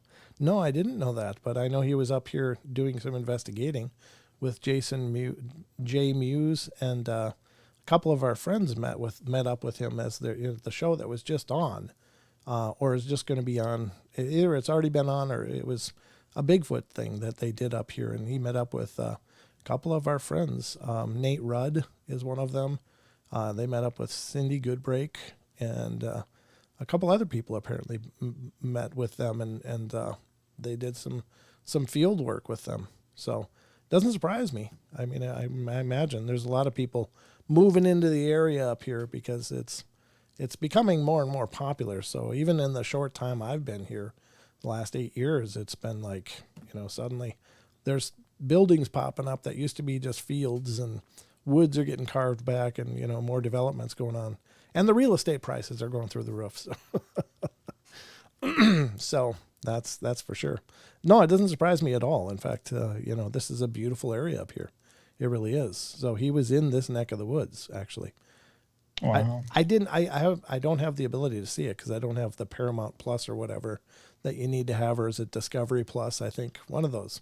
Wherever his show is being aired, you know, I imagine it'll filter out somewhere where I'll be able to see it eventually. But yeah, that's kind of cool. Maybe he'll start doing some regular investigating up in here. He'll have to come on the portal then. Yeah, you'll have to get him on. He can swing by the house, be in studio. There you go. Yeah. There you go, Jack. If you're out here, I'm up here too. So come on by and visit. So anyway, yeah, that's cool. I did not know that, but again, it doesn't surprise me. Oh, right. So I got a couple of reports. What time do we have? Oh my God, it's 3 minutes. We have 3 minutes left? Wow. Yeah. Oh, wow. Ladies and gentlemen, 3 minutes to the end of the show. How did that happen, dude? It was like 8:20 the last time I looked. Last time I looked down, I was like, oh, we have 40 minutes left. Now I'm looking, we have 3 minutes. Jeez. Wow. I was expecting 8:30 something, and no, that is the right time. I had to check my phone to be sure. God, that's crazy. Every time, I'm always surprised. So let me ask you guys this question. If I was to do another show throughout the course of the week so that we can get Sheldon on regularly, would you guys really want another Paranormal Portal episode throughout the week? I have to tell you that the days away from doing shows are really important to me, and it's something that I would painfully have to give up. But if you guys would love to see the show happen, it's something I would consider doing. So you have to let me know. What is this? Maggie, great show. Thank you, Brett and Sheldon. We're not gone yet, Maggie. What the heck? Yeah, we're still here. Maggie's already shutting the lights off. Come on, Maggie. Relax. No, I'm kidding. Con Squatch says, heck yeah. Okay. Yes, every day, Natalie, I used to do 7 shows a week. And then the podcast on top of that. We did 10 shows collective throughout the week, 10 shows. And I was running ragged. I did that for a few years. So, Brent, it is your choice, not ours. Oh, that's nice, Digger Dog. I appreciate that. But I'm just curious if it's something you guys would enjoy. Like if I took on another night, is that something you guys would want to come participate in with me? So, you know what? Yeah, Andrew brings up a good point. Just adding another hour. So like for the Saturday shows, adding another hour so that when I get back, I can just come on. Add another hour for me. That's right. There is that possibility too. We could go for a third hour just on YouTube, because Saturday, of course, is the network. But it's not too hard for you. But I appreciate that, Rachel. Thank you. I mean, look. Here's the thing. I love doing this show. That's why I do it. the day that this show becomes a work for me is the day I quit doing it. And that's never going to happen. I literally look forward to doing this and getting together with you guys and being a part of your world as much as you're a part of mine. I love coming together, and I love the interactions that we have in the chats. You guys are amazing. So it's not something that I would be like, oh God, I got to do a show. It's just, it is more work. But if you guys are really, would enjoy that, and it would, it would be something that you'd be anxious to come participate in, then, I could do it. But, I did 7 shows a week. And one of the reasons that I backed off from doing it is, there wasn't, I think it was just too easy. We were always here, and there's a lot of other shows going on. So I don't want to compete 7 days a week with other channels. That's a lot of work. And it is a lot of material to have to come up with as well. Yeah, well, I'll toy with the idea, but thank you guys for your feedback. I do appreciate that, because, again, this is something I love doing. And I also love the idea that you can be here, Sheldon. That's important as well, because, I enjoy every time I'm here. It's always a blast. Yeah. Well, I enjoy you being a part of it. So, we'll toss it around, but yeah, any comments or suggestions, by all means, put them in the comments. If you're watching this after it was live, I'd love to hear from you and hear what your thoughts are. Yes, 7 seems a bit much. It really was a bit much. Yeah, I don't think I'd ever go back to 7 again, but there's a possibility that another night could happen. I don't know when. I don't want to nail anything down, but just an option, possibility. So your feedback is important to that, though. So let me know what you guys think if you haven't already. But more is better. Thanks, Burger. Rachel says, maybe a extra show every second week. Yeah, that would be kind of hard to keep up with, though. Do you think people would remember? I would forget. Jeez. Is it this week or next week? I don't know. That's one of the reasons that I did the same time. I always do the 7 p.m. starting time. And, not because, not for any other reason than I didn't want to have start times all over the place, because it's easier for people to remember one time, But yeah, we'll talk about it and see what happens. Sheldon needs some more exposure. You need more exposure. Well, I appreciate that, Consquatch. Yeah, that's nice. Yeah, that's nice. He should start his own channel and have me on. Uh-huh. All right, folks. Well, that's going to wrap it up for us tonight. Thank you so much for being a part of the journey, as always. Sheldon, anything in closing? Absolutely. If you guys want to join the community a little more closely and us, and you can ask us any questions you want. Kind of like here, you just at us. Here is the link to, that's not the right one. That's Sasquatch Chronicles. Let's try that again. Sheldon's still pimping the Chronicles over here. What's going on, dude? What show are you on? Extra He's looking for a promotion. Wes is going to come scoop you up. Okay, there's the Discord. If you ever want to talk to us, have any questions for us, you can always, just like you do on YouTube, you just add us. On there, I'm Boonabar, but I can change it to Sheldon Thomas if it's easier. Not a big deal. But that's all I got. All right. Well, that's a good thing. So I'm glad you could join us, and I'm glad all of you could join us as well. It's awesome to have you here with us and be a part of the journey. And yeah, keep me posted what you guys think. There's a couple other things. I'm thinking of a couple other things that I'm going to do a poll on. I'll watch the YouTube for a poll to come through and get your feedback on a couple of things. So, but anyway, that's all I got for you tonight. Again, stay tuned. On Friday night, we'll be back. Don may be here. I don't know how he'll be feeling then. Hopefully he has a speedy recovery, gets back on his feet. Somebody said Wes must have slipped you some cash. That was Consquatch said that. Consquatch said that. Yeah, I think there's something under the table going on here. A lot of peripheral exposure happening for the Chronicles. But anyway, all right, guys, that's it. Love you all. Be good, be kind, be nice. Take care of each other. Help each other out. Find the magic in every day. And remember to laugh as much as you can. And if you find other information you'd like me to cover on the show, email it to me at paranormalportalradio@gmail.com. So that's going to wrap it up. We'll talk to you guys soon. Take care. Have a great night. Love you bunches. Love you all bunches. So we'll see you on Friday night. Join me. See you later. Be there. Oh, yeah, I got to push the credit button, don't I? Yeah, you do. All right. Good night, everybody.